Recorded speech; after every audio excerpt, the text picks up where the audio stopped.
واستهديه قريبا هاديا أستعينه قادرا قادرا وأتوكل عليه كافيا ناصرا والصلاة والسلام على أمين وحيه وخاتم رسوله وبشير رحمته ونذير نعمته سيد الأولين والآخرين أبي القاسم محمد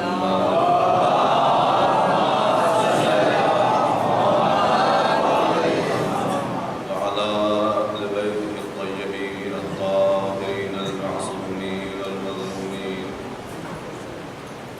الذين من والاهم فقد والى الله ومن عاداهم فقد عادى الله ومن أحبهم فقد أحب الله ومن أبغضهم فقد أبغض الله ولعنة الله على أعدائهم أعداء الله إلى يوم لقاء الله أما بعد فقد قال الله تعالى وتبارك في القرآن المجيد أعوذ بالله من الشيطان الرجيم بسم الله الرحمن الرحيم إن وليي الله الذي نزل الكتاب وهو يتولى الصالحين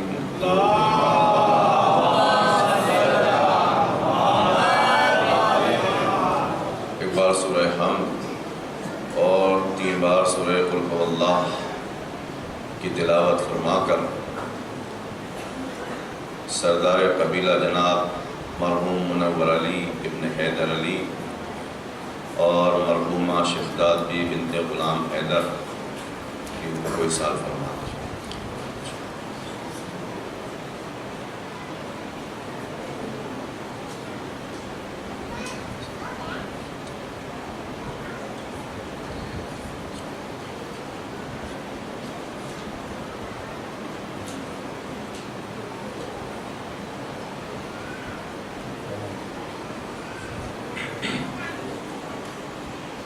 بلند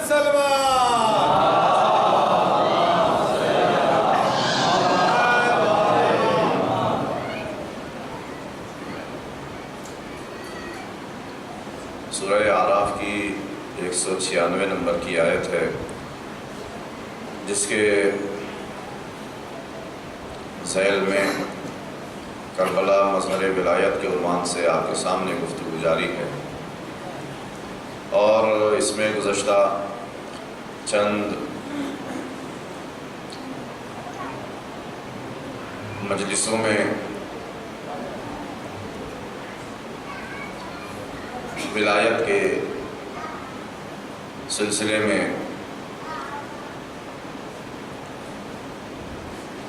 ایسی باتوں کی طرف اشارہ کرنے کی کوشش کی گئی جو عام طور پر ہمارے سامنے نہیں آتی ہیں، اس لیے کہ ولایت ایک ایسا اہم فریضہ ہے کہ اگر اس کی صحیح ادائیگی نہ ہو پائے تو باقی تمام ہمارے فریضے بیکار جا سکتے ہیں۔ اس لیے ضروری یہ ہے کہ جب ہم اس فرش عزا پر آئے ہیں تو کچھ نہ کچھ ایسا سیکھ کر جانے کی کوشش کریں کہ جس سے ہم پچھلے سال کے مقابلے میں اس سال تھوڑا ہی صحیح قدم ہی صحیح اہل بیت سے نزدیک تر ہو سکے، اور اگر ہماری ظرفیت ہے اور ہمارے اندر قابلیت ہے اور ہمارے اندر استعداد ہے تو اسی فرش عزا سے، یہیں کی بات نہیں کر رہا ہوں میں، فرش عزا جہاں بھی بچتا ہے اس فرش عزا سے ہم اتنا اپنے لیے ڈپازٹ اکٹھا کر سکتے ہیں اور بیلنس اکٹھا کر سکتے ہیں جو ہماری پوری عمر کے لیے کافی ہو سکتا ہے۔ بس شرط یہ ہے کہ ہم اس ذکر کی اہمیت اور اس کی جو عظمت ہے اس کو درک کر سکیں اور اس کو سمجھ سکیں۔ ایسا نہ ہو کہ اسے ہر سال کی طرح ایک رسم، ایک تہوار منا کر، تہوار کے عنوان سے انجام دے کر کے اور اپنا پلو جھاڑتے ہوئے چلے جائیں کہ لو کام ختم ہوا اور ہماری ڈیوٹی پوری ہوئی۔ اگر ایسا ہوگا تو میرے بزرگوں اور میرے بھائیوں، ہم سے زیادہ گھاٹے میں کوئی اور نہیں ہو سکتا۔ اس لیے کہ جو لوگ اس ذکر سے آشنا نہیں ہیں یا جان بوجھ کر اپنے آپ کو آشنا نہیں کرنا چاہتے ہیں، یا ان کو کوئی غرض ہے یا ان کے دل میں کوئی مرض ہے اور وہ اس ذکر کو سننا نہیں چاہتے ہیں، وہ تو گھاٹے میں ہیں ہی۔ ان کا کیا کہنا؟ لیکن بات تو ہماری ہے کہ ہم بالکل دریا کے کنارے کھڑے ہوئے ہیں اور پھر ہم دریا سے اپنے لیے آب حیات نہ اٹھا پائیں تو پھر ہم سے زیادہ بد نصیب کون ہو سکتا ہے؟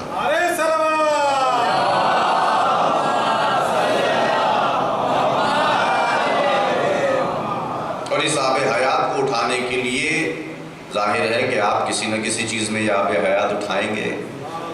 جیسا ظرف ہوگا، یہ دریا تو بہہ رہا ہے، اب کسی کے پاس آدھا لیٹر کی بوتل ہے، کسی کے پاس 1 لیٹر کی بوتل ہے، کسی کے پاس 10 لیٹر کی ہے، کسی کے پاس بڑا ڈرام ہے، کسی کے پاس ٹینکر ہے، اپنے اپنے ظرف کے اعتبار سے ہے۔ اسی لیے میں عرض کر رہا ہوں کہ اس فرش اعضا سے چاہے ہم ایک چلو ہی اٹھائیں، کم از کم اٹھا کر اس کا مزہ تو چکھ کے دیکھیں کہ کیسا ہے، مزہ تو چکھ کے دیکھیں۔ لیکن چونکہ عام طور سے ہمارے ذہنوں میں یہ ہے اور کہا جاتا ہے کہ محرم کا تہوار شروع ہو گیا، تہوار ہے تو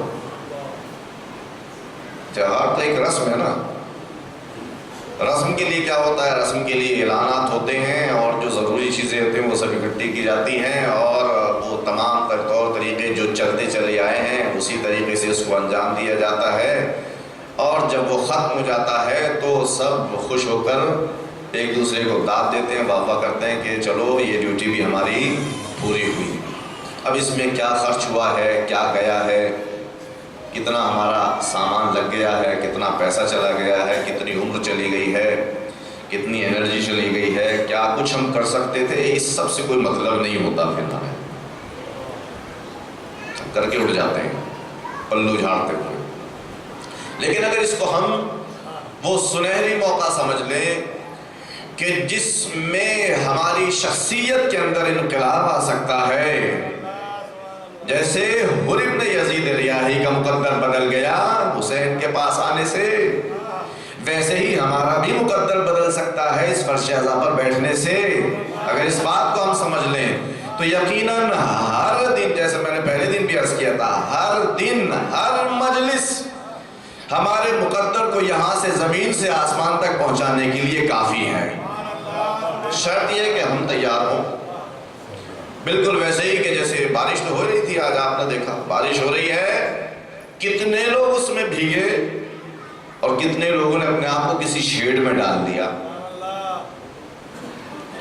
تو جس آدمی نے اپنے آپ کو کسی شیڈ کے نیچے کر لیا وہ تو نہیں بھیگا، تو یہ تھوڑی کہہ سکتا ہے کہ بارش نے مجھے نہیں بھگویا۔ بارش کا کام جو تھا وہ اس نے کیا، بارش کا کام ہے بھگونا، تر کر دینا، سیراب کر دینا، اس نے وہ کیا۔ جو اس کے نیچے آیا اس کو اس نے تر بھی کیا، سیراب بھی کیا، بھگویا بھی۔ جو اس سے بچتا ہوا چلا گیا وہ سوکھا رہ گیا۔ ایسا نہ ہو کہ ہر سال محرم آ کر گزر جائے اور ہماری زندگی میں سوکھا ہی پڑا رہے۔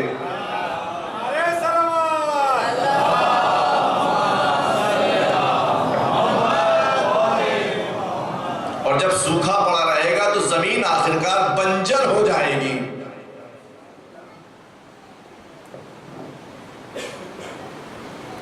بنجر ہو جائے گی زمین، بنجر یعنی اپجاؤ نہیں رہے گی۔ اب اس میں ڈالے جائیے بیج، ڈالیں گے کیسے جب اس کا سینہ ہی چاک نہیں ہوگا؟ تو ڈالے جائیے اس میں پانی، ارے سلوان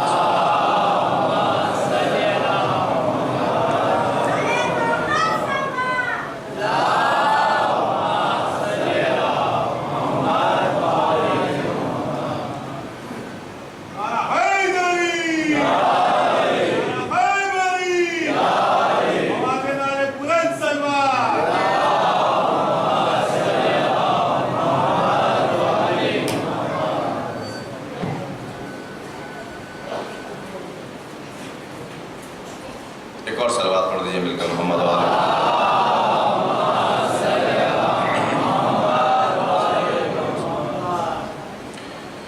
تو اگر ہم نے اس ذکر کی اہمیت کو سمجھ لیا اور اس کی اہمیت کو سمجھنے کے بعد اس کو اپنانے کی کوشش کی، تو جو ہمارے وجود کی اور ہمارے روح کی اور ہمارے ذہن و دل و دماغ کی جو زمین ہے اس کے اوپر کچھ اگنے کے چانسز ہیں. اور اگر نہیں سمجھا تو یوں ہی اس رحمت واسعہ اور حسین کے کھلے ہوئے دسترخوان سے ہم بے فیض اٹھ کر چلے جائیں گے، جیسا کہ بہت سارے چلے گئے. ہم بھی چلے جائیں گے، ہم بھی تاریخ کا حصہ بن جائیں گے. لہٰذا ضروری ہے کہ ہم ہر فرش اعضاء سے کچھ نہ کچھ اپنے لیے اٹھانے کی کوشش کریں. یہاں جو گفتگو چل رہی ہے وہ ولایت کے عنوان سے ہے. خالق کائنات نے اپنے پیغمبر کی زبان یہی فرمایا کہ یقیناً میرا ولی اللہ ہے جس نے کتاب نازل کی، اور وہ نیک لوگوں کا ہی ولی بنتا ہے.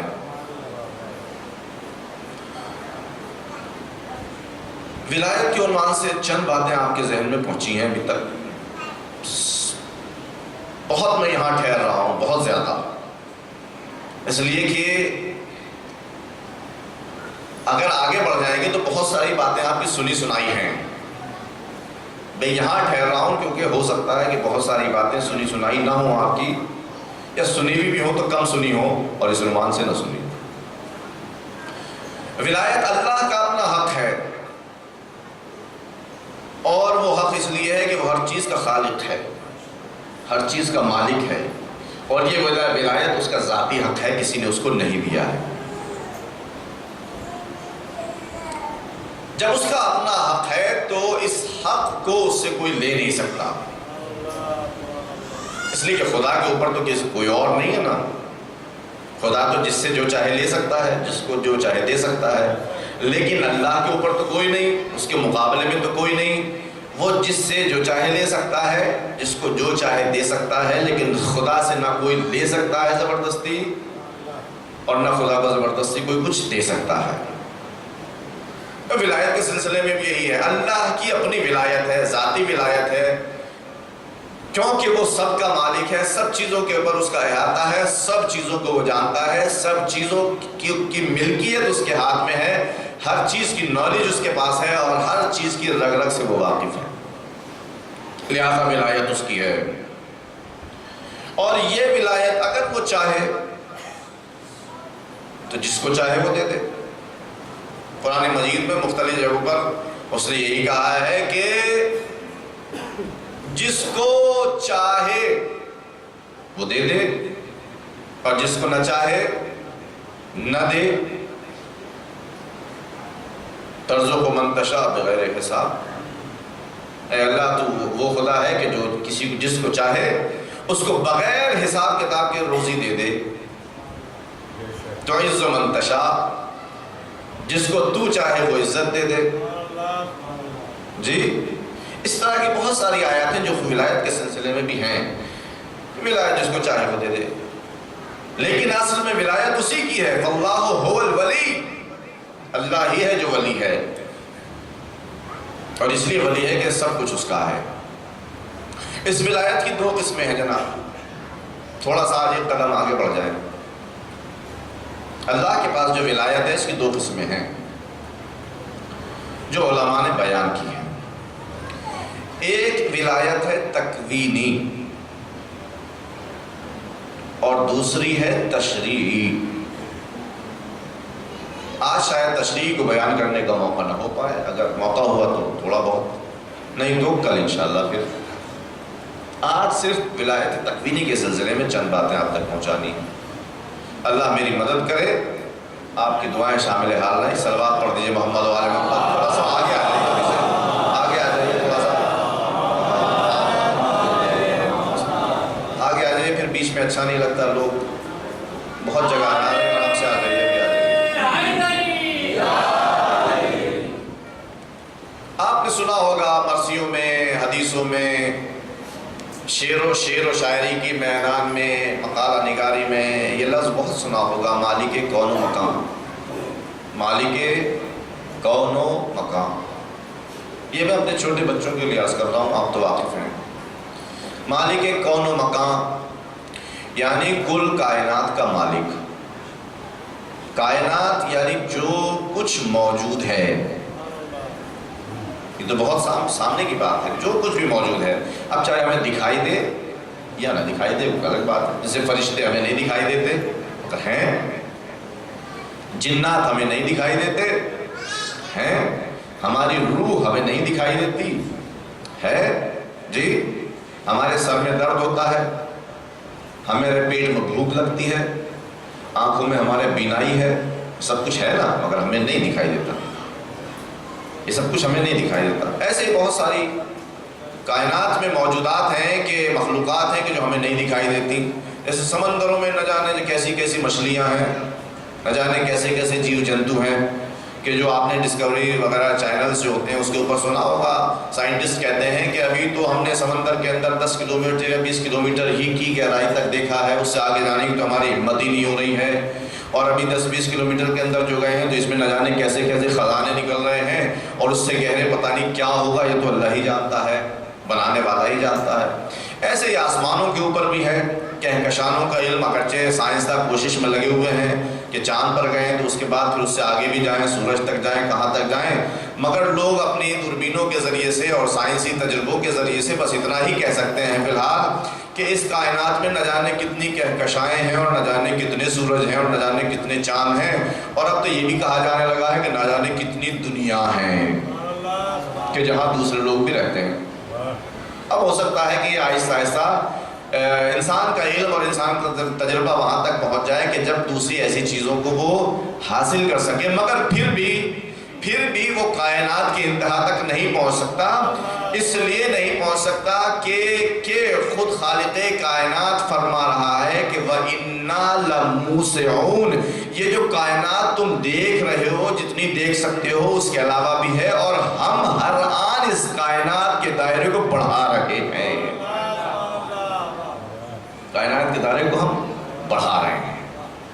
تو آج یہاں تک پہنچے، اللہ نے تو اس سے تیزی سے کہیں بڑھا دیا، تو ہرگز انتہا تک نہیں پہنچ سکتا انسان، کائنات کی انتہا تک نہیں پہنچ سکتا۔ تو یہ اللہ کی حکومت ہے جو ہر چیز کے اوپر غالب ہے، چاہے وہ ہمیں دکھائی دے یا نہ دکھائی دے، ہمیں سجھائی دے یا نہ سجھائی دے، ہمارے پاس ہو یا نہ ہو۔ اللہ کی حکومت ہے ہماری آنکھوں کے اوپر، ہمارے ہاتھ کے اوپر، ہمارے دل کے اوپر، ہمارے کانوں کے اوپر، ہمارے پیروں کے اوپر، ہمارے پیٹ کے اوپر، ہمارے دماغ کے اوپر، اس کی حکومت ہے۔ یہ بات الگ ہے کہ وہ اپنے فیض کی بنیاد پر کبھی کبھی ہمیں تھوڑی بہت مہلت دے دیتا ہے کہ بھائی یہ تمہیں دے دیے، آنکھ، ناک، کان، دل، دماغ، زبان، ہاتھ، پیر، یہ سب دے دیے ہیں، ان سے فائدہ اٹھاؤ۔ اس نے یہ ہمیں اتنی اجازت دے دی ہے کہ فائدہ اٹھاؤ اس سے۔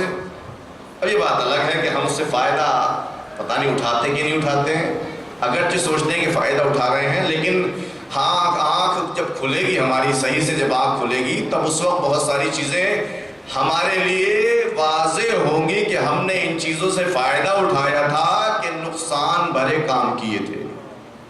جب آنکھ کھلے گی تب کی بات۔ ابھی تو فی الحال بہت سو کی وہ والی آنکھیں بھی بند ہیں، یہ ظاہری آنکھیں بھی بند ہیں۔ بھائی آپ نے ٹائم بڑھا کے غضب کر دیا، اب اسے نیند آ رہی ہے بہت سے لوگوں کو، میں کیسے مجلس پڑھوں گا؟ ایک صلوات پڑھ دیجیے محمد۔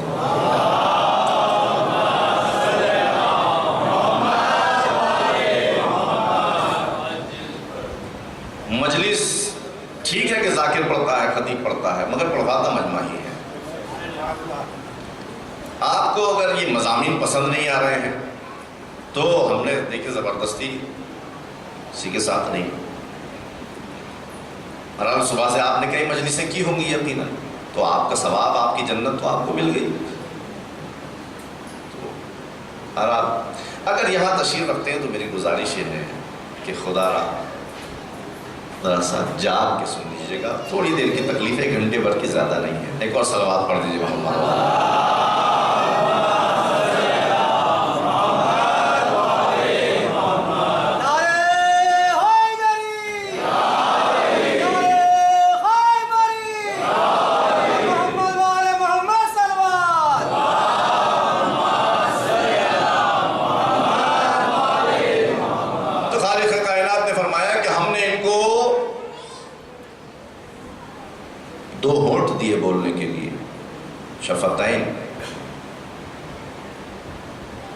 ہم نے ان کو کان دیے سننے کے لیے، ہم نے ان کو دل و دماغ دیا سوچنے کے لیے، ہم نے ان کو ہاتھ پیر دیے اس کی راہ میں، یعنی اپنی راہ میں چلنے کے لیے، سب کچھ دے دیا۔ لیکن اکثر لوگ ہیں جو شکر نہیں کرتے۔ ہم نے دے دیے لیکن اکثر لوگ شکر نہیں کرتے، اور شکر نہیں کرتے اور بڑے اطمینان میں رہتے ہیں کہ تو ہمارا ہی ہے سب کچھ، کسی سے کیا مطلب۔ تو اللہ یہی فرماتا ہے کہ ٹھیک ہے، یہاں کوئی مطلب نہیں ہے، آنا تو ہمارے ہی پاس ہے۔ تب ہم پوچھیں گے کہ جو ہونٹ دیے تھے ان سے کیا بولا تھا، یہ جو دل و دماغ دیا تھا اس سے کیا سوچا تھا، یہ جو آنکھیں دی تھی اس سے کیا دیکھا تھا، یہ جو کان دیے تھے اس سے سنا کیا تھا۔ تب ہم پوچھیں گے، اور اس کے بعد پھر بہت سارے لوگ وہاں بھی چیٹنگ کے میٹر میں رہیں گے، ان کی عادت چونکہ بن چکی ہے، تو وہاں کہ اللہ ہم نے کچھ نہیں کیا تھا ایسا، ہم نے تو دیکھا ہی نہیں تھا ایسا، ہم نے تو سنا ہی نہیں تھا ایسا، ہم نے تو سوچا ہی نہیں تھا ایسا۔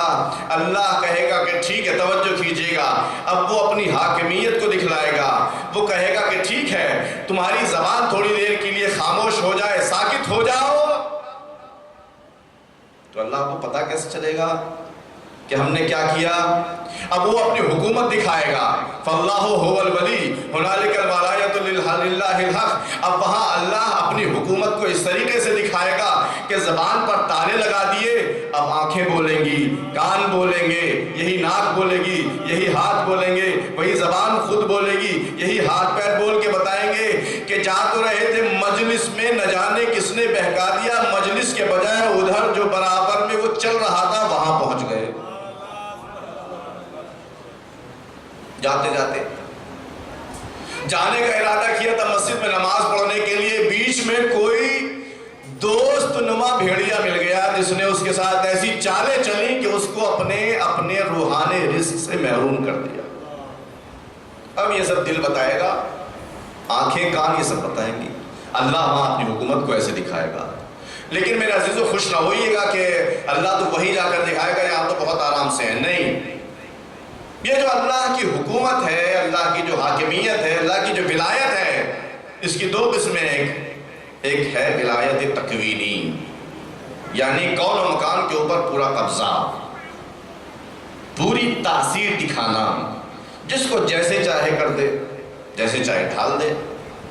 بہت ساری مثالیں ہیں۔ ایک مختصر واقعہ ولایت تکوینی کے لیے عرض کرنا چاہتا ہوں۔ جناب نوح کا نام سنا ہے آپ نے، شیخ الانبیاء کے نام سے مشہور ہیں۔ برسوں سینکڑوں سال تبلیغ کی، قرآن مجید کے بطول 950 سال تبلیغ کی، اور روایات کے اعتبار سے صرف 70 لوگوں کے آس پاس مومن بندے ہوئے، مسلمان ہوئے، جو اس وقت ہوتا تھا 950 سال تبلیغ کرنے کے بعد۔ اور آپ نے سنا ہے یقیناً کہ روزانہ تبلیغ کرنے کے لیے نکلتے تھے لوگ، پتھر اتنے مارتے تھے کہ انہی پتھروں میں دب جاتے تھے۔ پیغمبر اپنے زمانے اس میں خاندان والے بھی ہوتے تھے، دوسرے بھی ہوتے تھے، سب پتھر مارتے تھے۔ پھر جناب جبرائیل آتے تھے، ان کو نکالتے تھے اور اپنے پروں سے مس کرتے تھے اور وہ ٹھیک ہو جاتے تھے۔ پھر وہی کام، نہ جناب نوح مانے نہ ان کے قوم والے مانے۔ جناب نوح نے تبلیغ کرنے سے ہاتھ نہیں اٹھایا، قوم والوں نے پتھر مارنے سے ہاتھ نہیں اٹھایا، کام چلتا رہا 950 سال۔ اور جب یہ کام آخر کو انتہا کو پہنچا تو جناب نوح نے اپنے پروردگار سے عرض کیا، پروردگار میں نے صبح و شام ان کو تیری طرف بلایا، میں نے ان کو سب کچھ سمجھایا، میں نے کہا کہ اپنے پروردگار پر ایمان لے آؤ، میں نے ان سے کہا کہ ایمان لے آؤ اور بس اسی کی عبادت کرو، میں نے ان سے کہا کہ اپنے گناہوں کی معافی طلب کرو اللہ سے، اگر تم اللہ سے اپنے گناہوں کی معافی طلب کرو گے تو اللہ تمہارے اوپر آسمان سے نعمتوں کی بارش کرے گا، اگر تم فقلت استغفروا ربکم انہ کان غفارا، میں نے ان سے یہی کہا کہ اپنے پروردگار کے سامنے اپنے گناہوں کی معافی طلب کرو، استغفار کرو، اس لیے وہ بہت معاف کرنے والا ہے، بہت معاف کرنے والا ہے۔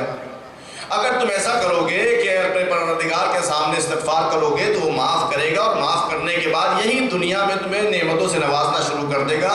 یرسل السماء علیکم مدرارا، تمہارے اوپر آسمان سے نعمتیں پے در پے نازل کرے گا، اور صرف یہی نہیں وَيُمْدِدْكُمْ بِأَمْوَالِكُمْ وَبَنِينَ، تمہارے مال کو بھی بڑھاتا رہے گا اور تمہاری اولاد میں بھی اضافہ کرے گا۔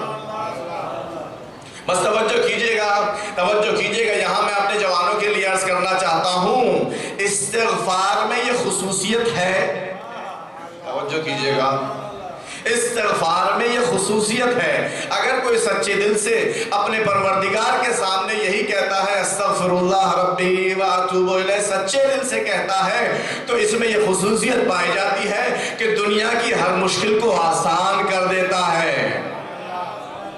اور میں کہوں تو شاید آپ کہیں گے کہ یہ تو ایسے ہی چھوٹے موٹے طالب علم ہیں، انہیں شاید یہ ایسے ہی کہہ رہے ہیں، یہ تو آپ کے سامنے آیتیں پیش کر دی۔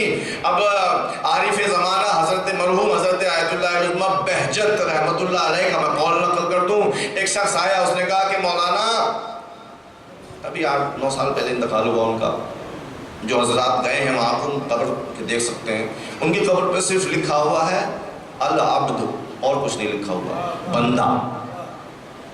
مولانا مجھے بڑی تکلیف ہے، میں بیمار ہوں، میرے روزی روٹی کا انتظام نہیں ہے، میری فلاں میں اتنی ساری تکلیفیں، کچھ بتا دیجئے جس سے کچھ حل نکل جائے۔ کہنے لگے استغفار کرو، کرتے کیوں نہیں ہو؟ کہا اچھا بس استغفار؟ کہا اچھا تم استغفار کو کم سمجھتے ہو؟ استغفار میں یہ طاقت ہے کہ اگر کوئی سچے دل سے استغفار کرے تو وہ پہاڑوں کو بھی اپنی جگہ سے ہلا سکتا ہے۔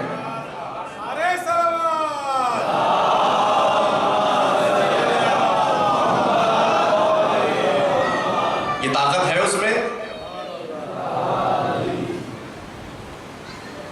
بھائی نعرہ لگوانے والے ہی کی تو آواز کمزور تھی، اپنے وجود کے اعتبار سے اس نے نعرہ لگوایا، آپ ذرا اس کا جواب اپنے وجود کے اعتبار سے دیجئے نا۔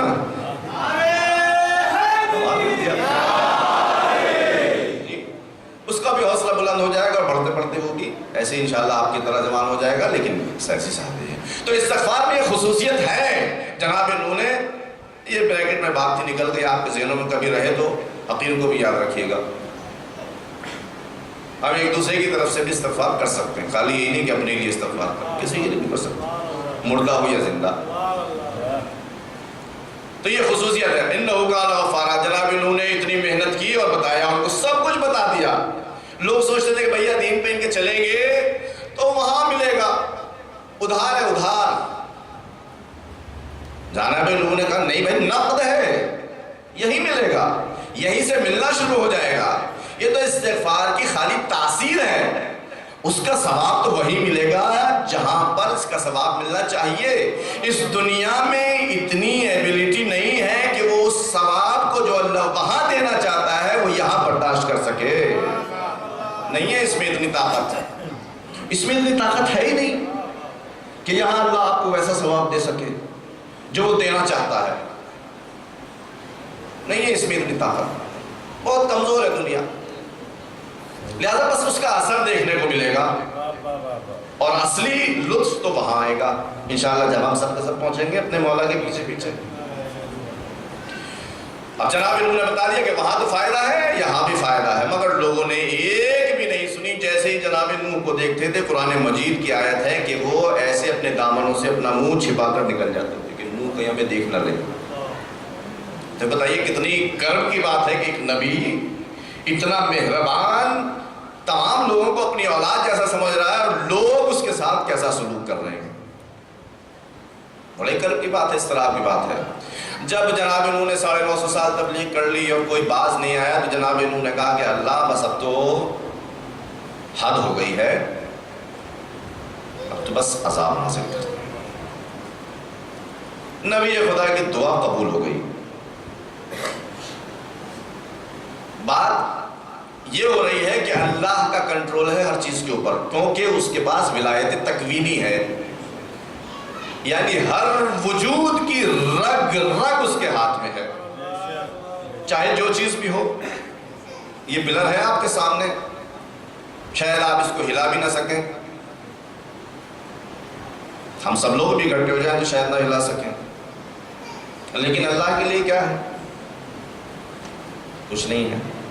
جس زمین پر ہمارا آپ بیٹھے ہوئے کتنی کتنی سخت ہے، سنگ مرمر لگے ہوئے ہیں، اور اس پہ ہم خوب کود لیں، اس کے اوپر اٹھا پٹک کر لیں، کشتی کر لیں، یہ اپنی جگہ سے ہلنے والی نہیں ہے۔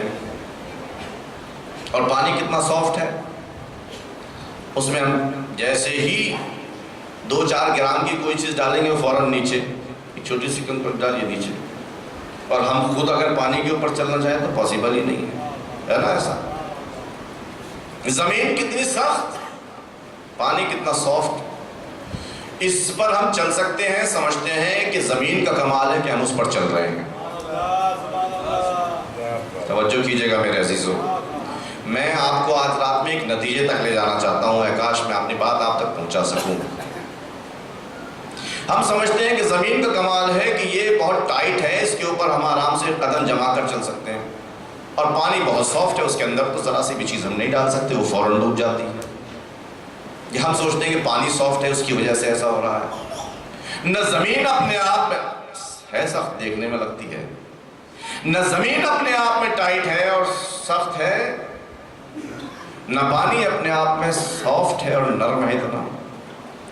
اگر اس کی سختی ہے اور پانی کی نرمی ہے تو وہ ان کا ذاتی کمال نہیں ہے، یہ اللہ کا ارادہ ہے کہ زمین سخت ہو، پانی نرم ہو۔ یہ سمجھ لیا آپ نے یہاں تک، اس کو باندھے رکھیے گا یہاں اپنے آپ میں، رزلٹ بعد میں آئے گا۔ تو اللہ کی ہر چیز کے اوپر حکومت ہے۔ جناب نوح نے کو وعدے عذاب دے دیے کہ آ جائے گا، کشتی بناؤ، کشتی بنائی انہوں نے، کیسے کیسے جتن کیے، کشتی بنائی۔ یوں ہی آسانی سے کشتی نہیں بنی، ہم لوگ سوچتے ہیں بہت آسانی سے لکڑیاں اکٹھی، کہ نہیں، چونکہ خاص کشتی تھی اس لیے خاص اہتمام بھی ہوا۔ اب میں اگر کشتی کی ڈیٹیل میں جانے لگوں تو اپنے اس مقصد تک نہیں پہنچ پاؤں گا، حالانکہ بہرحال کشتی بننے میں بھی ایک لطف ہے۔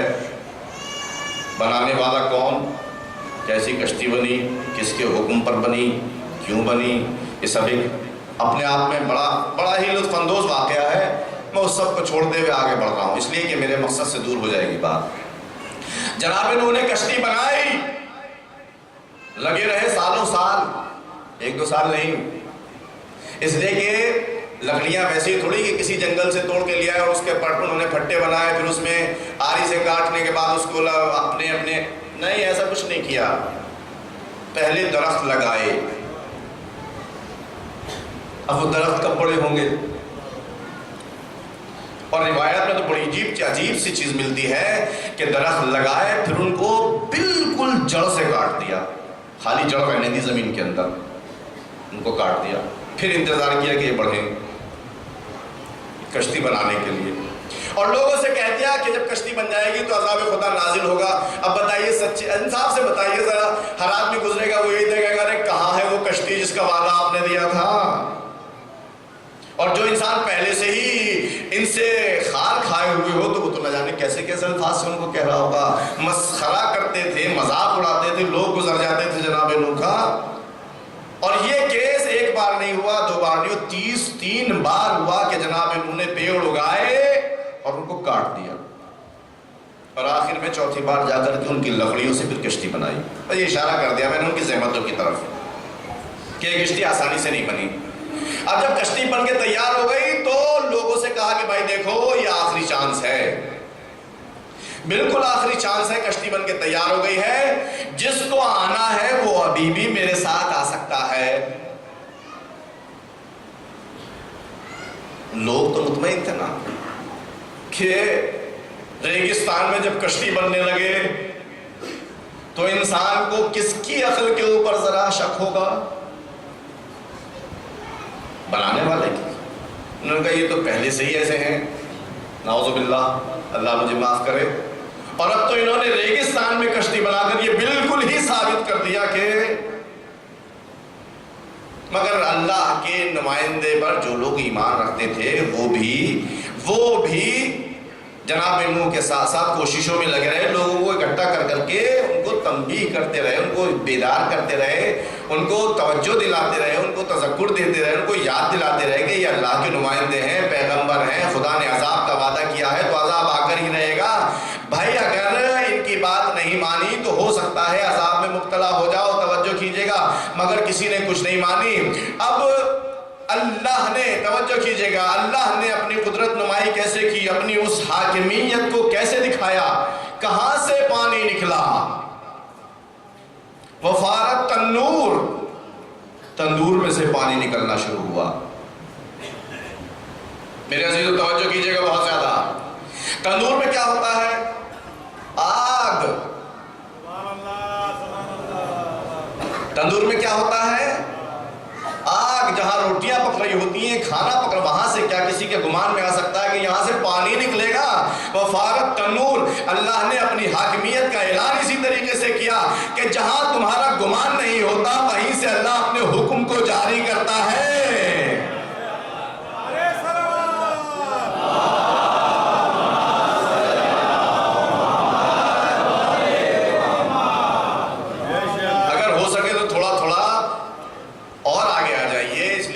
بہت سے لوگ کھڑے ہوئے ہیں اور یہ جگہ دیکھ رہے ہیں، اگر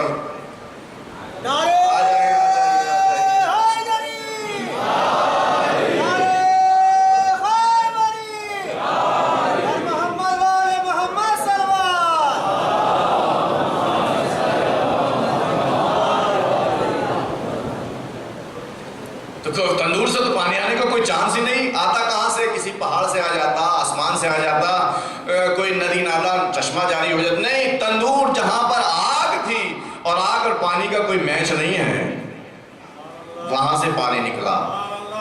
توجہ ہو رہی نا آپ کی کہ اللہ کی ہر چیز کے اوپر حکومت ہے، جہاں آگ ہے وہاں پانی نکال دیا، اور پانی بھی اتنا نکلا اتنا نکلا، نکلتا رہا، اور وہ کشتی ایسی ویسی تو تھی نہیں کہ چھوٹی سی کشتی تھی کہ 1-2 میٹر پانی آ جائے تو وہ چل پڑے گی۔ آپ کو معلوم ہے کہ نہ جانے کتنے طبقوں پر کتنے اس میں فلوٹ تھے، کہ اس میں ہر جانور کی ایک جوڑی بھی رکھی گئی تھی، 70-72 آدمی تھے، اور نہ جانے کب تک کے لیے انلیمیٹڈ موقع زمانوں کے لیے، ڈیز کے لیے اس میں چارہ بھی تھا، کھانا بھی تھا، سارے وسائل تھے، چھوٹی موٹی تھوڑی نہیں ہوگی۔ اب اس کشتی کو چلنے کے لیے کتنے پانی کی ضرورت ہے؟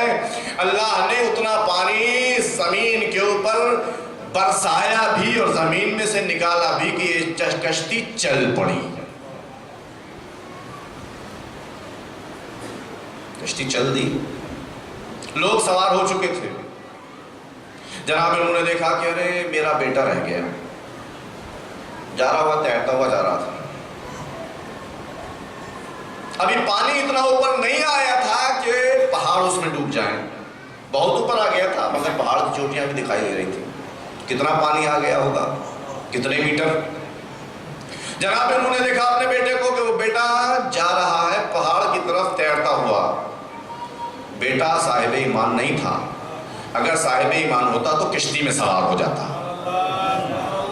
توجہ کیجئے گا، ایک نبی سے رشتہ داری ضرور تھی، نبی کے سلم سے پیدا ضرور ہوا تھا، نبی کے گھر میں پلا بڑا ضرور تھا، مگر نبی کے اوپر چونکہ ایمان نہیں تھا لہذا کشتی میں سوار نہیں ہو سکا۔ جناب نے کہا بیٹا آ جاؤ، ابھی بھی موقع ہے، بابا کا ہاتھ پکڑو، آ جاؤ۔ اس نے کہا نہیں، میں تو اس پہاڑ کی چوٹی پر جا کر پناہ لے لوں گا۔ توجہ کیجئے گا، میں اس پہاڑ کی چوٹی پر جا کر پناہ لے لوں گا۔ بس اللہ نے فرمایا کہ وحیلا بینہو صلوات پڑھ دیجئے محمد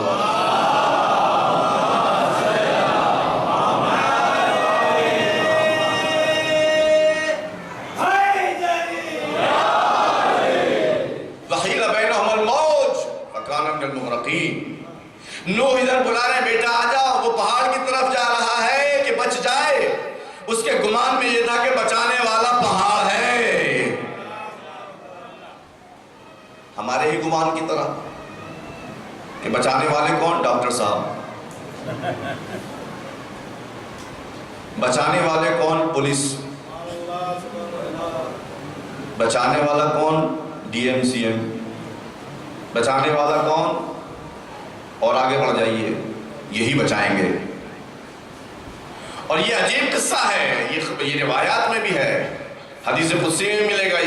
یہ عجیب قصہ ہے کہ خداوند متعال فرماتا ہے کہ انسان کی امید میرے علاوہ جس سے وابستہ ہو جاتی ہے اللہ اس کی امید کو کاٹ دیتا ہے۔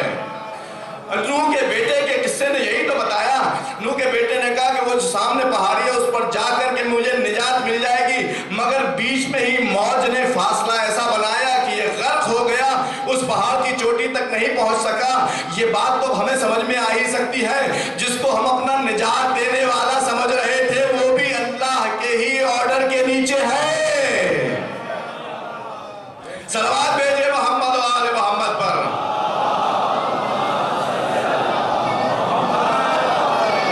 اللہ کی ولایت اس پہاڑ کے اوپر بھی اور پانی کے اوپر بھی، اور وہ غرق ہو گیا۔ بچے کون لوگ؟ وہی جو کشتی میں سوار تھے، سب کے سب غرق ہو گئے۔ قصہ سن لیا آپ نے؟ یہ ہے ولایت اللہ کی، حکومت، سرپرستی، ہر چیز کے اوپر تسلط اس کا، قبضہ اس کا۔ اور جو اس بات کا یقین رکھے کہ بس اللہ ہی کر سکتا ہے، تو پھر اسے کس بات کی پریشانی؟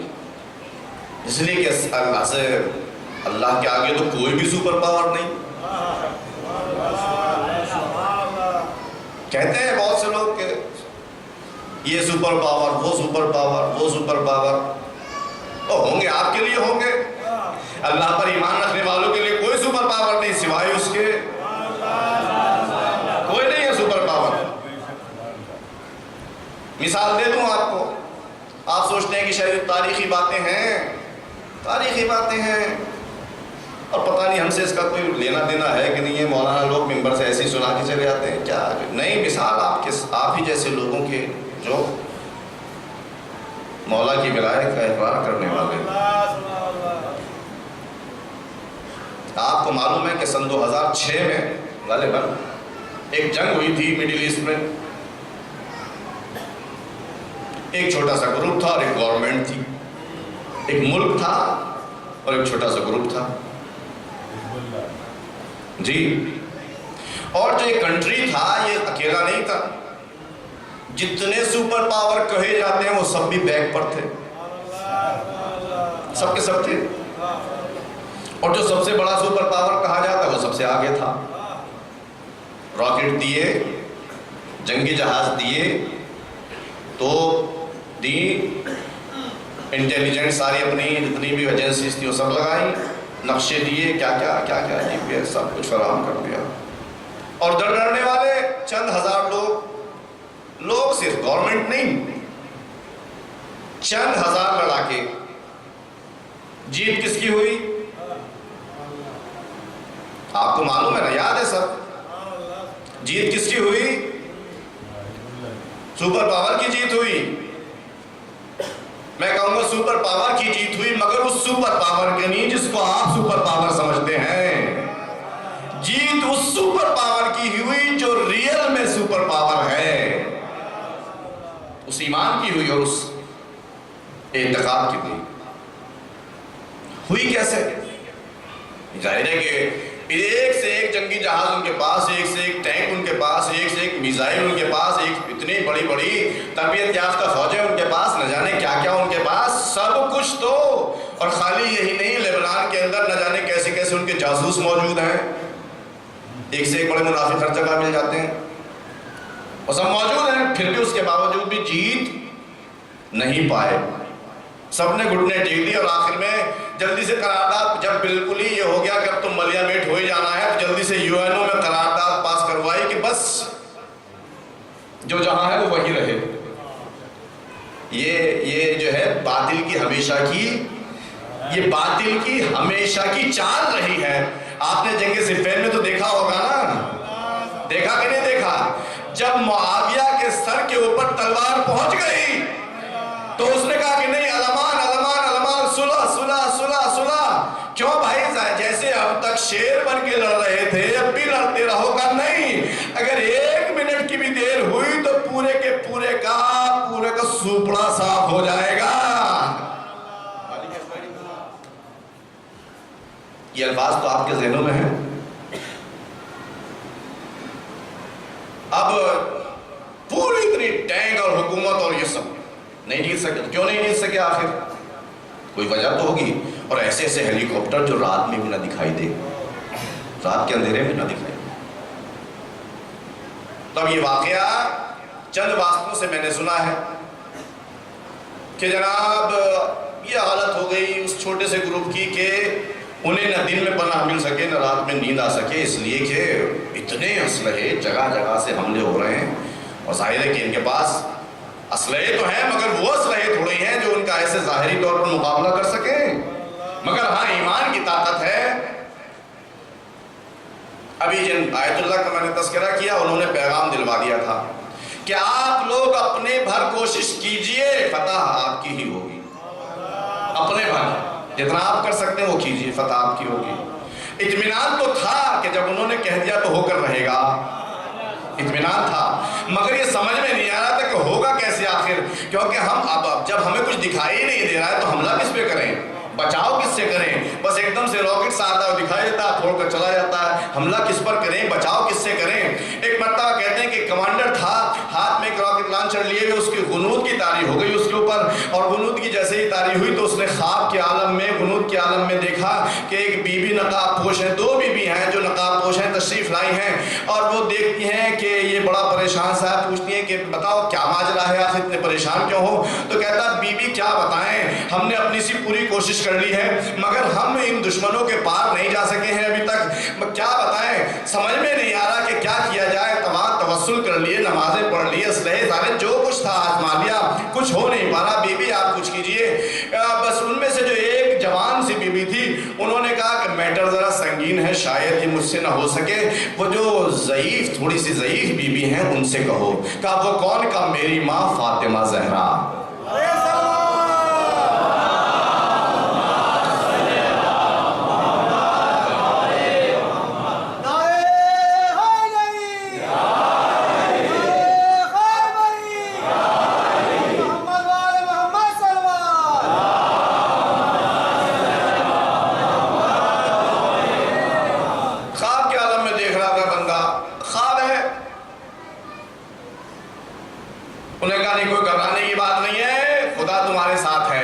رکھو، اور یہ کہہ کے انہوں نے یوں ایک رومال سا نکالا اور اس کو یوں جھڑک دیا،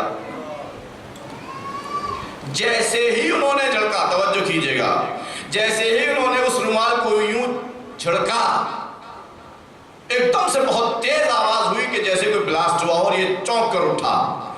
اب جو اس نے دیکھا تو اس کے لانچر میں جو راکٹ لگا ہوا تھا اس کا ٹریگر دبا اور وہ خود ایک ایسے ہیلی کاپٹر پر جا کر لگا جو رات میں دکھائی نہیں دیتا، خود ہی وہ ظاہر انگلی رکھ کے تو سوئے ہوئے تھا نا، وہ فوجی تو ایسے ہی ہوتے ہیں کہ ہمیشہ تیار رہتے ہیں، وہ تو وہ انگلی وہیں تھی۔ ادھر سید کونین نے اپنا رومال ایسے ہلایا، یہ ٹریگر دبا، وہ راکٹ چلا اور بالکل وہیں جا کر لگا جہاں لگنا چاہیے تھا۔ اب تمام سپر پاورز اکٹھی ہو گئی کہ جو اسلحہ ہمارا سب سے زیادہ کام آ رہا تھا آخر اس کو مارا کس نے؟ مارا کس نے؟ یہ پتہ نہ لگا سکے کہ مارا کس نے۔ اب جب یہ پتہ نہ لگا سکے تو پھر پسپائی اختیار کر لی، صلح کر لی، بھاگنے لگے، بالکل ویسے ہی کہ جنگ خندق میں لڑنے والا ایک اکیلا تھا مگر جتنے زخمی بھاگے تھے حرک یہی کہتا ہوا بھاگا تھا کہ مجھے مارا علی نے، لڑنے والا تو ایک ہی علی تھا۔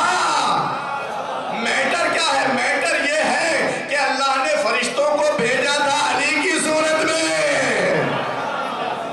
صلوات بھیجے محمد و آل محمد پر۔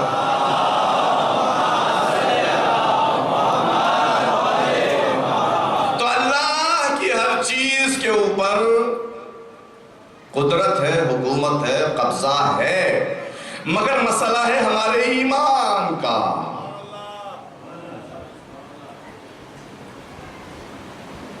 تو نبی کا بیٹا غرق ہو گیا، رشتہ داری سے کوئی فائدہ پہنچا اس کو؟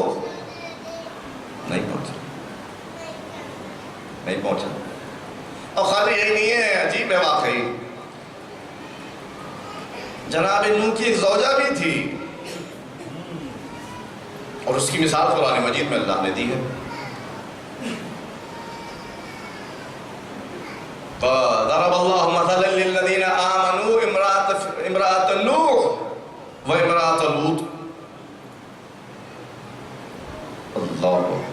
ساتھ ہے قرآن. دو نبیوں کی دو بیویوں کا تذکرہ کیا. دو نبیوں کی دو بیویوں کا تذکرہ کیا کہ ہم نے مثال دی صاحبان ایمان کو ان دو بیویوں کی جو دو نبیوں کے حوالے میں تھیں. اللہ ایک ہی دے دیتا کافی تھا, ایک ہی کی مثال دے دیتا, بہت سمجھ میں آ جاتی بات. یا ایسا ہے تو اور بھی نبی ہو سکتا ہے کہ رہے ہوں اس طرح کی, کسی اور کی تین کر دیتا. دو ہی مثالیں دی ہیں, عجیب ہے واقعی. کیا تم نے توجہ نہیں کی؟ آخر وہ نوح کی بیوی تھی, وہ لوط کی بیوی تھی, وہ پاسٹ کی باتیں ہیں, گزشتہ زمانے کی باتیں. تم سے کیا مطلب؟ کہ یہی تو سوال ہے آخر ہمارا. گزرے ہوئے زمانے کی باتیں ہم سے کیا مطلب؟ خدا تو نے ہمارے لیے کیوں بیان کیا؟ کہ یہی تو توجہ دلانا چاہتے ہیں. تم مسلمان ہو, ایمان رکھتے ہو, نبی کا کلمہ پڑھتے ہو, یہ قرآن کی آیتیں تمہارے لیے ہدایت ہے. جی ہاں ہیں. کہ بس دو ہی بیویوں کا تذکرہ کیوں کیا؟ کہ اصل میں مسلمانوں کے لیے بھی دو ایسی بیویاں جو شاید نبی سے متعلق ہوں گی. دو بیویاں, 10 نہیں, 8 نہیں, 1 نہیں, دو ہی بیویاں ایسی ہوں گی جب تک نبی کے گھر میں رہیں گی نبی کو اذیت دیتی رہیں گی. اور جو نبی کو اذیت دیتا ہے وہ خدا کو اذیت دیتا ہے. صلوات بھیجے محمد اپنے صلوات اور کریں.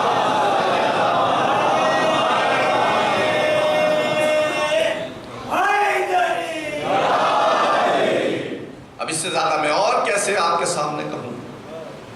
تو خدا کی قدرت ہر چیز کے اوپر ہے, کیونکہ وہ ہر چیز کا مالک و مدبر ہے, اور وہ ہر چیز کا خالق ہے, اور ہر چیز کا کنٹرول اس کے پاس ہے. تو یہ ہمیں اگر سمجھ میں آ جائے تو کتنا اچھا ہے. اگر سمجھ میں آ جائے تو اس کا ایک اثر تو کم از کم یہ ہوگا ہی کہ ہم پھر یہ نہیں کہیں گے کہ یہ دین جو اللہ نے نازل کیا یہ 1400 سال پہلے کا ہے, اس پہ آج نہیں چلا جا سکتا.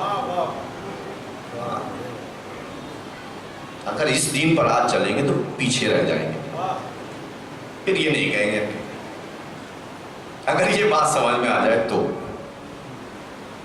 کیونکہ اب اس بات, یہ جو جملہ ہے نا جو عام طور سے بہت سارے لوگوں کے زبانوں پر ہوتا ہے, الحمدللہ یہاں میں نے نہیں سنا ہے, خدا کرے کہ یہاں ایسی فکر نہ ہو, لیکن بہت سی زبانوں پر سنا ہے. مولانا 1300 سال 1400 سال پہلے کا دین ہے, اس وقت کے تقاضے کچھ اور تھے, اس وقت کی چیزیں اور تھیں, اس وقت کی فطرتیں اور تھیں, اس وقت کے حالات اور تھے, اس وقت کے نہ جانے کیا کیا تھے. اللہ نے دین نازل کر دیا تھا. لوگ ارے ان کے پاس مشغلہ ہی کیا تھا, اپنا تو تھوڑی سی کھیتی ویتی کر کی تھوڑے پیسے کما لیے اور اس سے اپنا خرچہ ورچہ چل گیا. قناعت تھے, زہد تھا, تقویٰ تھا, پرہیزگاری, یہ سب تھا. آج کی دنیا میں یہ سب ہو ہی نہیں سکتا. جب ہو ہی نہیں سکتا تو پھر دین پر کیسے چلا جا سکتا ہے؟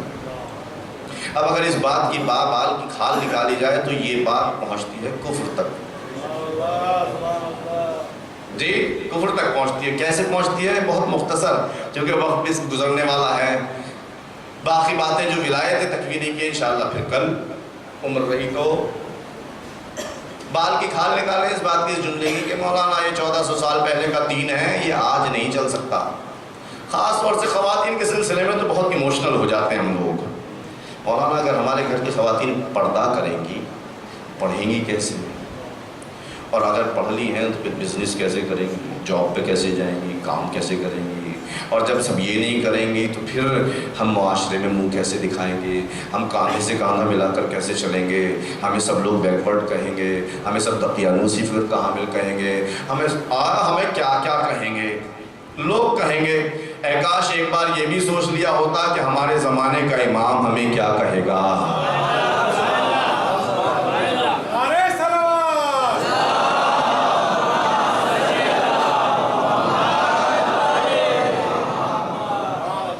سوچ لیا ہوتا ہم نے کہ بھائی یہ جو طرز فکر ہے اس کا رزلٹ کہاں تک پہنچ رہا ہے.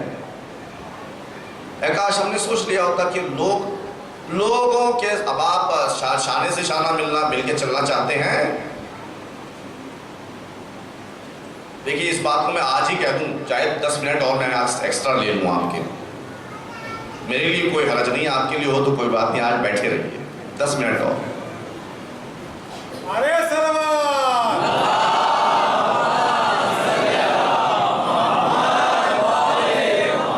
1400 سال پہلے کا دین آج کیسے فالو کر سکتے ہیں؟ یہ 1400 سال پہلے کس کے لیے ہیں؟ آج والوں کے لیے تو 1400 سال پہلے ہیں جی، یا خدا کے لیے بھی 1400 سال پہلے ہیں؟ آپ تو الحمدللہ مومن ہیں، مسلمان ہیں، سب چیزوں سے واقف ہیں، تو بتا سکتے ہیں، آپ کہہ سکتے ہیں اپنے آپ سے کہ ہاں خدا کے لیے 1400 سال بالکل ویسے ہی ہیں جیسے آج اس وقت ہمارے لیے ہے۔ اور وہ گزشتہ جو 14 سال ہے، خالی وہی 1400 سال نہیں، قیامت تک آنے والا دن اور اس کے بعد والا زمانہ بھی خدا کے لیے بالکل ایسے ہی جیسے آج ابھی کا دن۔ اس بات کو آپ باور کرتے ہیں کہ نہیں کرتے؟ اور جب باور کرتے ہیں تو آپ یہ بتائیے کہ خدا ہمارے لیے ہم سے زیادہ مہربان ہے کہ نہیں ہے؟ کوئی ہے ہمارے اس مجمع میں جو یہ کہے کہ نہیں خدا کو کیا پتا ہمارے ساتھ کیا ہو رہا؟ کوئی ہے اس مجمع میں ہماری ماؤں بہنوں میں سے جو یہ کہہ سکے کہ ہم سے زیادہ مہربان تھوڑی ہمارے لیے خدا؟ جی ہے کوئی ایسا؟ ہرگز کوئی نہیں کہہ سکتا۔ نہ ہم سے زیادہ خدا، نہ ہم خدا سے زیادہ جانتے ہیں، نہ ہم اپنے سلسلے میں خدا سے زیادہ مہربان ہیں، نہ ہم اپنے حالات پر خدا سے زیادہ واقف ہیں، نہ اپنے آنے والے فیوچر کو ہم اپنے مطابق موڑنے کی صلاحیت رکھتے ہیں، نہ ہمارے اوپر جو آنے والی نعمتیں ہیں اس کو ہم اپنے اعتراض سے بھگا سکتے ہیں، نہ جو پڑھنے والی مصیبتیں ان کو ہم ٹال سکتے ہیں، خود کچھ نہیں کر سکتے ہم۔ نعمتیں دینے والا بھی وہی ہے، مصیبتوں سے بچانے والا بھی وہی ہے، جو بغیر مانگے اتنی نعمتیں دے رہا ہے۔ اگر تم اس کے دین پر عمل کرنے لگو گے اور کسی مصیبت میں خدا نہ خواستہ پھنسو گے بھی تو کیا وہ تمہیں دریا سے نکالے گا نہیں؟ کیوں نکالے گا؟ نہیں نکالے گا۔ پوری قوم نوح کو غرق کر دیا سوائے چند لوگوں کے، کیوں؟ اس لیے کہ صاحب ایمان تھے، صاحب ایمان تھے، پوری قوم کو بچا کے رکھا۔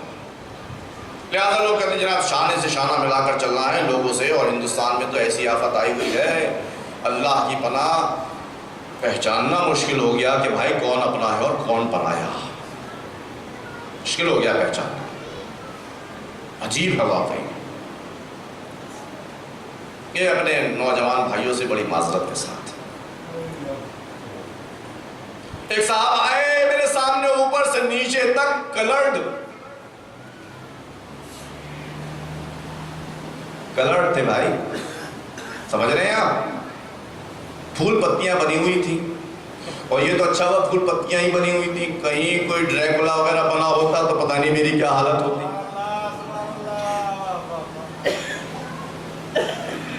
بھائی یہ کیا ہے؟ انگلے صاحب یہ سب جو ہے یہ زمانے کے ساتھ قدم سے قدم ملا کر چلنا۔ ایک جگہ میں چلا گیا، کھانے کا موقع ہوا، ایک شوہر اور زوجہ بیٹھے ہوئے تھے، بہت پہلے کی بات ہے، اس لباس میں نہیں تھا، میں بھی جا کر بیٹھ گیا ادھر کنارے، کھانے پینے میں مصروف ہو گئے۔ تھوڑی دیر بعد جب کھانا چلتا رہا بات ہونے لگی، کہنے لگے صاحب آپ عجیب آدمی ہیں، کیسے مولانا آپ ہیں؟ میں نے کہا کوئی خیریت؟ کہنے لگے ہم نے تو سوچا تھا کہ کم از کم آپ ہی ہمیں سلام کر لیں گے۔ کہا ہے؟ میں نے کہا آپ مسلمان ہیں؟ آپ مسلمان ہیں؟ کہنے لگے مسلمان ہی نہیں شیعہ ہوں بھائی۔ میں نے کہا تو اب میں کیا کروں، مجھے علم غیب تو ہے نہیں کہ آپ شیعہ ہیں، کوئی نہ کوئی پہچان تو ہونی چاہیے آپ کے شیعہ ہونے کے لیے۔ آپ ماشاءاللہ بالکل کلین، پیشانی بالکل کلین، اور یہ تو کچھ نہیں، ساتھ میں جو بازو میں وہ سامنے جو بیٹھی ہوئی تھی ان کی وائف، مانگ میں سندور، پیشانی پر یہ بڑی بندی، ساڑی پہنی ہوئی. اب میں اس کیمرے کے سامنے کیا کیا حالات ان کے بتاؤں. بالکل ایسا لگ رہا تھا کہ آج کی رولنگ پارٹی کی کوئی سدسیہ ہیں. اب بتائیے آپ کے سامنے ہو تو کیا آپ سمجھ پائیں گے کہ یہ مسلمان ہیں یا شیعہ ہیں؟ سمجھ پائیں گے آپ؟ جب نہیں سمجھ پائیں گے تو میں سلام کیسے کروں گا ان کو؟ نہ جانے کتنے لوگ ایسے ہیں. سلام نہیں کرو تو برا کیوں مان رہے ہیں آپ؟ سلام کیوں کروں آپ کو؟ کہا رہے آپ مولانا ہیں، آپ دین پر عمل نہیں کریں گے تو پھر کون کرے گا؟ اے کاش وہ کہنے والا تھوڑا سا اپنے شعور کا لحاظ رکھتا کہ بھائی اتنے بڑے ہو گئے ہو، اتنی بات تو تمہیں سمجھ میں ہی آ سکتی ہے کہ یہ بندے ناچیز علم غیب کا حامل نہیں ہے. جب پتا چلے گا کہ مسلمان ہے، مومن ہے تو سلام کر لیں گے، نہیں لگے گا مومن ہے مرد ہے تو کچھ بھی کر لیں گے، جے ہند وندے ماترم جو بھی ہوگا وہ کر لیں گے، مگر سلام نہیں کر سکتے. اس لیے کہ سلام ہے سلامتی کی دعا، وہ صرف مسلمان یا کسی مومنی کو دی جا سکتی ہے.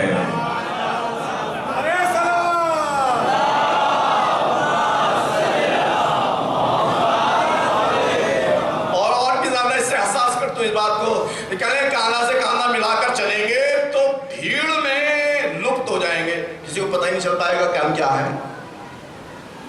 اور جب پتہ ہی نہیں چلے گا تو جو مرضی آئے گی وہ کریں گے، تو کتنا مزہ آئے گا پھر. بھائی فرض کیجئے کہ اگر ٹرین میں مجھے کوئی بندے مومن نظر آ جائے کہ جس کے ہاتھ میں ڈھیر ساری انگوٹھیاں ہوں، داڑھی واڑی رکھے ہوئے ہو، تو میں اسے یہ توقع کر سکتا ہوں کہ اگر صبح کی نماز کا ٹائم ہوا تو نماز پڑھ لے. کر سکتا ہوں. ایسے ہی وہ مجھ سے کر سکتا ہے کہ ہاں مولانا ہے، نماز پڑھ لیں گے ٹرین میں. لیکن اگر وہ نماز نہ پڑھے تو بہت برا ہو جائے گا نا. تو کیا ہے، اس خطرے سے نمٹنے کے لیے پہلے انگوٹھیا گھر پہ رکھ دوں گا اور سفر کے لیے تیار ہو کے جاؤں گا، بالکل جیسے باقی بھارتیہ چلتے ہیں، تاکہ کسی نے اگر کوئی جانتا بھی ہو تو پہچان نہ پائے. ہو سکتا ہے کوئی دیکھنے والا ایسے ہی جیسے. اس لیے کہاں سے کہ میں بھیڑ میں لپت ہو جاؤں گا. میں بہت حساس پوائنٹ کی طرف اشارہ کر رہا ہوں عزیزو. آپ نے یہ باتیں ذاکروں سے، خطیبوں سے یقیناً سنی ہوگی، شاعروں سے بھی سنی ہوگی کہ جب میدان محشر میں حساب کتاب کی لائن لگی ہوگی بہت لمبی، اور اس جگہ پر کہ جب سورج ہوگا سوانے پر، انسان کو بھوک بھی لگ رہی ہوگی، پیاس بھی لگ رہی ہوگی، تھکا ہوا ہوگا الگ، دہشت کا ماحول ہوگا الگ کہ نہ جانے کچا چٹھا کب کھل جائے. اس ماحول میں ہر انسان کسی نہ کسی شفاعت کی تلاش کر رہا ہوگا کہ کوئی مل جائے جو آ کر مجھ سے کہے کہ آؤ بھیا تمہیں بیک ڈور سے لے چلتے ہیں. سنا ہوگا آپ نے. تو پھر وہاں پر کون جائے گا؟ بہت لوگ کہتے ہیں کہ جو ذاکر مولا ہوگا اس کے لیے اسپیشل لائن ہوگی، جو مداح مولا ہوگا اس کے لیے اسپیشل لائن ہوگی، جو محب مولا ہوگا اس کے لیے الگ لائن ہوگی، جو موالی مولا ہوگا اس کے لیے الگ لائن ہوگی، اور جو بہت بڑا مولائی ہوگا اس کو تو خود مولا لے جائیں گے کہ بھیا تم سب سے بڑے ہو، جلد سے سب سے پہلے آ جاؤ. تو انصاف سے بتائیے مولا پہچانیں گے کیسے؟ توجہ کیجئے گا، پہچانیں گے کیسے کہ یہ ہمارا ہے یا ہمارا نہیں ہے؟ کوئی نہ کوئی علامت تو ہوگی نا. اتنی بھیڑ میں کتنے لوگ ہوں گے؟ کتنے ہوں گے؟ آج کی آبادی کتنی ہے بھائی جی؟ 700 کروڑ یعنی 7 ارب. اگر آج ہی کی آبادی میدان محشر میں اکٹھی ہو جائے تو اس 7 ارب میں مجھے ڈھونڈ کے نکال سکتے ہیں آپ؟ جب تک کہ میرے پاس کوئی خاص لائٹ نہ ہو جی، کوئی اسپیشل چراغ نہ ہو، کوئی خاص علامت نہ ہو. نکال سکتے ہیں آپ کہ نہیں نکال سکتے؟ ہرگز نہیں نکال سکتے. لیکن اگر میرے پاس نور ولایت ہے، وہی نور ولایت جو سورج کے نور سے بھی زیادہ چمکتا ہے، جب وہ ہوگا تو بھیڑ کتنی ہو وہ لائٹ الگ ہی چمکتی ہوئی دکھائی دے گی. پھر مولا آرام سے کہے وہ جو دکھائی دے رہا ہے وہ اپنا ہے، اسے لے آؤ. اور اگر ہمیں یہیں سے بھیڑ کے اندر لپت ہونے کی عادت ہو، پیشانی صاف کر لی، چہرہ بھی صاف کر لیا، ہاتھوں میں سے انگوٹھیاں بھی نکال لی، نمازیں تو ہم نے پہلے ہی چھوڑ رکھی تھی، ماتم کرنا بھی اب آہستہ آہستہ چھوڑ دیا، اس لیے کہ چند نوجوان آ کے ماتم کر لیں گے بھائی بعد میں، سینے پر اب داغ بھی نہ رہے۔ ماتم کی پارٹی الگ ہوتی ہے نا ہر جگہ، ہوتی کہ نہیں ہوتی؟ پہلے ہوا کرتے تھے کہ بزرگ بھی، بوڑھے بھی، چھوٹے بڑے سب یکجا ہو کر کے ماتم کیا کرتے تھے۔ اب مجلس کی پارٹی الگ ہے اور ماتم کی پارٹی باہر ہوگی۔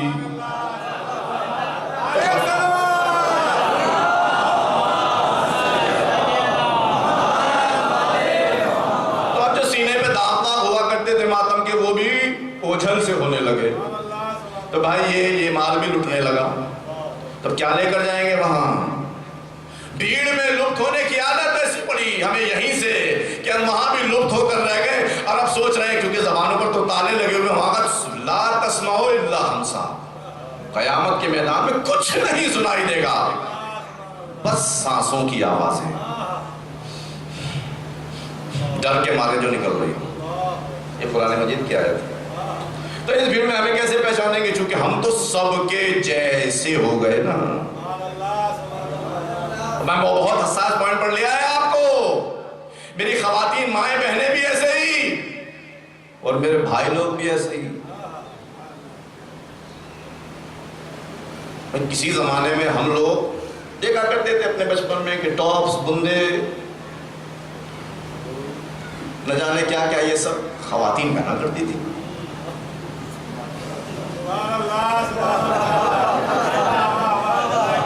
بھائی میں غلط تو نہیں کہہ رہا ہوں، آپ کو معلوم ہے نا یہ سب خواتین ہی پہنا کرتی تھیں۔ جو لڑکیاں تھوڑی بڑی ہو جایا کرتی تھی ان کو پہنا دیا کرتے، چھوٹے سے پہنا دیا کرتے تھے ان کو۔ اور اب ہم نے پہننے شروع کر دیے۔ کیوں بھائی؟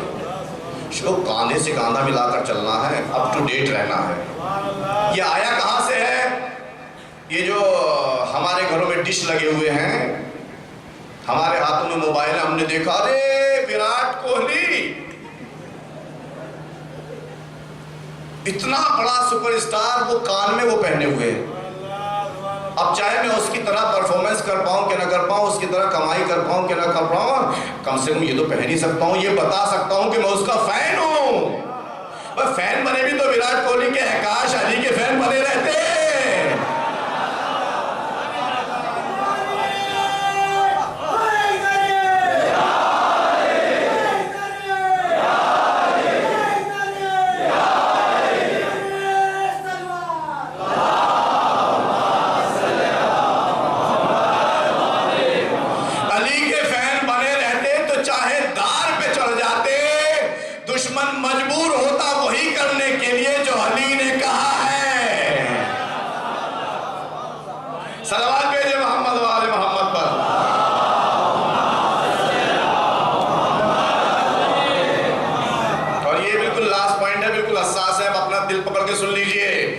ہم چاہتے ہیں کہ سب کے ساتھ کاندھے سے کاندھا ملا کر چلیں، بھائی اس میں کوئی برائی نہیں ہے، خوب کاندھے سے کاندھا ملا کر چلیے، مگر اللہ کی حاکمیت کا خیال رکھیے۔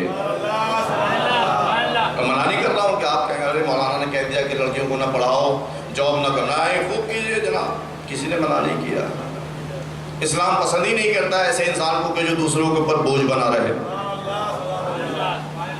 اسلام الٹریٹ کو پسند ہی نہیں کرتا، جاہل کو پسند نہیں کرتا، خوب کیجئے، لیکن میرے عزیزو حدود کا خیال رہے، اس حاکمیت کا خیال رہے۔ اگر خیال رہے گا تو اللہ خود روزی فراہم کرنے والا ہے۔ ہم چاہتے ہیں کہ کاندھے سے کاندھا مل کر کے بھیڑ کے اندر ہم لپت ہو جائیں، بالکل ہمارا وجود ختم ہوتا جا رہا ہے۔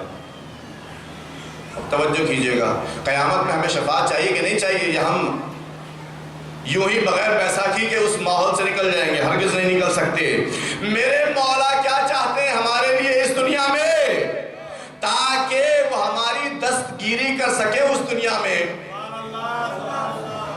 یہ آخری بات ہے، آپ کے حوالے کر رہا ہوں، نکل جاؤں، وقت ہو رہا۔ میرے مولا نے فرمایا کہ دیکھو ہمارا دوست اور محب اور مولائی ہو ہی نہیں سکتا مگر وہ انسان کہ جو 1,00,000 میں اکیلا نہ چمکے۔ ہمارے مولا مولا چاہتے ہیں کہ 1 لاکھ میں 1 انسان اکیلا چمکے، اور ہم چاہتے ہیں کہ 10 ہی لوگوں میں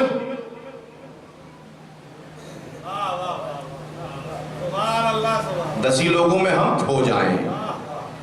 دیکھیں آپ توجہ کیجئے، ہمارا مولا چاہتا ہے کہ 1 لاکھ میں 1 چمکے، اور ہم 10 کی بھیڑ میں گم ہو جانا چاہتے ہیں۔ تو پھر اب مولا پھر ہمیں کہاں تلاش کریں گے بھائی، جب ہم خود ہی چھپنا چاہتے ہیں؟ مولا کی منشا کے مطابق چلو، تو پھر اگر لاکھوں میں بھی ہوگے، چھپے ہوئے بھی ہوگے، تو مولا ڈھونڈ کر نکال لیں گے، بالکل ویسے ہی جیسے حبیب کو لے آئے۔ کتنے لوگ آئے تھے کوفے سے مولا کے مقابلے میں لڑنے کے لیے؟ کتنے لوگ تھے جو چھپے ہوئے تھے کوفے میں اس وقت؟ کتنے لوگ تھے کہ جو اس بھیڑ کا حصہ بنے ہوئے تھے، جو حسین کو قتل ہوتے ہوئے دیکھنا چاہتے ہیں؟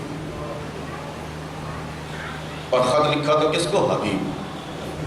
کیوں؟ اس لیے کہ حبیب میں وہ صفات تھیں کہ وہ 1 لاکھ تو کیا، 1 ارب تو کیا، 10 ارب کے بیچ میں بھی ہوتے تو وہ اکیلے چمکتے ہیں۔ حبیب کے اندر وہ صفات تھی۔ اے کاش ان صفات کو ہم تھوڑا تھوڑا اپنانا شروع کریں، مزہ ہی آ جائے۔ کیا صفات تھی حبیب کی؟ عرض کروں گا آپ کی خدمت میں۔ حبیب کو خط لکھ دیا، من حسین ابن علی ابن ابی طالب الى الرجل الفقیہ حبیب ابن مظاہر، خط لکھ کر بھیج دیا۔ اور یہاں کربلا کے میدان میں 12 پرچم تھے، جو 11 سب کو بانٹ دیے، 1 پرچم بچا کے رکھا۔ لوگوں نے کہا فرزند رسول اس پرچم کو بھی دے دیجئے، کہا نہیں، اس پرچم کا لینے والا آئے گا۔ اتنا اطمینان تھا مولا کو حبیب کے اوپر کہ ایسے سنگین حالات میں بھی وہ آئے گا۔ خط پہنچا حبیب کے پاس۔ عزیز ساری باتیں آپ کے سامنے ہیں، اور تھوڑا تصور کرنے کی ضرورت ہے کہ ایسے ہنگامی حالات میں جب حسین ہزاروں کے لشکر میں تنہائی سا کا احساس کر رہے ہیں، حسین کی امید بس ایک حبیب سے ہے کہ وہ آئے گا۔ اور حبیب نے خط دیکھا اور دیکھتے ہی اپنی آنکھوں سے لگایا، رونا شروع کر دیا۔ لکھنے والوں نے لکھا کہ زوجہ نے پوچھ لیا ماجرا کیا ہے؟ اے کاش ایسی زوجائیں سبھی کو مل جائے۔ ماجرا کیا ہے؟ کا مسئلہ یہ ہے کہ حسین کو یزیدی فوجیوں نے گھیر لیا ہے، اور حسین نے اپنی نصرت کے لیے مجھے طلب کیا ہے۔ اللہ اکبر! اے کاش خدا ہم پر بھی یہ عنایت کر دے کہ ہم بھی ایسے بن جائیں کہ ہمارے زمانے کا امام ہمیں اپنی نصرت کے لیے طلب کر دے۔ حسین نے طلب کیا تو زوجہ نے سوال کیا، تو پھر دیر کس بات کی جاتی کیوں نہیں؟ لوگ کہتے ہیں کہ حبیب نے اپنی زوجہ کے صبر کا امتحان لینا چاہا۔ کہنے لگے بھائی میں حسین سے مجھے محبت تو ہے، لیکن 2 لوگوں کے بیچ کی لڑائی ہے، جھگڑا ہے، میں اس میں کیوں پڑھوں؟ بس زوجہ کے تیور بدل گئے، کہا حبیب میں تمہیں بڑا پارسا اور متقی اور پرہیزگار اور محب اہل بیت سمجھتی تھی، مگر آج تم نے اپنی یہ بات کہہ کر کے میرے سامنے عزت کھو دی۔ حسین تمہیں بلا رہے ہیں، ان کی نصرت کی نہ جاؤ۔ حبیب نے آزما لیا اپنی زوجہ کو، کہا ٹھیک ہے بی بی، اگر ایسی بات ہے اور تم صبر کر سکتی ہو تو پھر میں جانے کے لیے تیار ہوں۔ عزیز اللہ اکبر! حبیب نے اپنے خادم کو آگے گھوڑا لے کر کے بھیج دیا، اس لیے کہ کوفے کے حالات بہت نامساعد تھے، بہت ہی زیادہ خطرناک تھے۔ چھپتے چھپاتے حبیب جب اپنے گھوڑے تک پہنچے اور اپنے غلام تک پہنچے ہیں تو حبیب نے بڑا عجیب منظر دیکھا میرے عزیزو۔ حبیب نے یہ دیکھا کہ ان کا خادم گھوڑے کے ساتھ سرگوشی کر رہا ہے، اے عزب باوفا، اگر میرا آقا آنے میں دیر کرتا ہے تو میں خود اپنے آقا حسین کی نصرت کے لیے چلوں گا۔ خدا ان آوازوں پر رحمت نازل کرے، ان کو رومال حضرت سیدہ میں جگہ عنایت کرے۔ یہ آنسو بہت قیمتی ہے، بہت قیمتی ہے۔ حر چل دیے، حبیب ابن مظاہر چل دیے، اور اب تھوڑی دیر لگی آنے میں، ادھر گویا حسین کسی کا انتظار کر رہے ہیں۔ 7ویں محرم کا موقع ہے کہ جب حبیب ابن مظاہر آ کر کے کاروان حسینی سے ملے ہیں. تھوڑی ہی دیر میں دیکھا کہ کوفے کی جانب سے گرد نمودار ہوئی ہے جو میرا مولا حسین کسی کا انتظار کر رہا تھا, جس کو اپنے حبیب کا انتظار تھا. اس گھٹا ٹوپ ماحول میں, اس سنگین ماحول میں, اس پرخطر ماحول میں سب کی امیدیں جاگی. بس مولا حسین آگے بڑھے. حسین کا آگے بڑھنا تھا کہ عباس بھی ساتھ ہو لیے, علی اکبر بھی ساتھ ہو لیے, مسلم بن سجا بھی ساتھ ہو لیے, غرض تمام کے تمام ساتھ ہو لیے. اب جب کہ سب کا ساتھ اکٹھا چلنا تھا, چلنا کیا تھا, اس زمین کے اوپر ایک شور و ولولہ سا پیدا ہوا, اور اس شور و ولولے نے آواز زینب کبریٰ کے کانوں تک پہنچا دی. انہیں یہ محسوس ہوا کہ گویا جنگ دوبارہ شروع ہو گئی ہے. فوراً اپنی اماں فضہ سے کہا, اماں فضہ ذرا دیکھو کیا مسئلہ ہے, کیا خبر ہے, کہیں میرے بھیا حسین پر کوئی آج نہ آ جائے. اللہ اکبر. فضہ دوڑی دوڑی پہنچی, جا کر کے دیکھا حبیب کا کیا شاندار استقبال ہو رہا ہے. دوڑی دوڑی آئی, اے شہزادی حبیب ابن مظاہر آئے ہیں مولا کی مدد کے لیے. اچھا میرے بھیا کا کوئی ناصر و مددگار آیا ہے. اللہ اکبر. زینب کبریٰ جو پل پل حسین کی محافظت کے لیے فکر مند رہتی تھی, ان کے دل میں بھی سرور کا احساس ہوا. اب کہا اماں فضہ جا کر کے حبیب کو میرا سلام کہہ دینا. فضہ نے جا کر سلام پہنچایا. حبیب وہاں سے چھوڑ کر فوراً شہزادی کے دروازے پر آئے, اپنے گھٹنوں کو ٹیک دیا, خاک کربلا کو اڑایا. اے شہزادی یہ غلام مارے جائیں, یہ مصیبت آن پڑی ہے کہ غلام زندہ رہے. آپ کو اتنا خطرے کا احساس ہو کہ اب آپ غلاموں کو سلام کہلوا رہی ہے. اے حبیب آپ سے زینب کبریٰ کی اس مصیبت کے احساس کو برداشت نہ کیا جا سکا. ارے حبیب وہی تمہارا کوفہ ہوگا, یہی زینب کبریٰ ہوگی. بے مقنع و چادر, بے کجاوا اونٹوں پر کوئی آور و ناصر نہ ہوگا. انا للہ و انا اذن بقضاء تسلیما ماتم.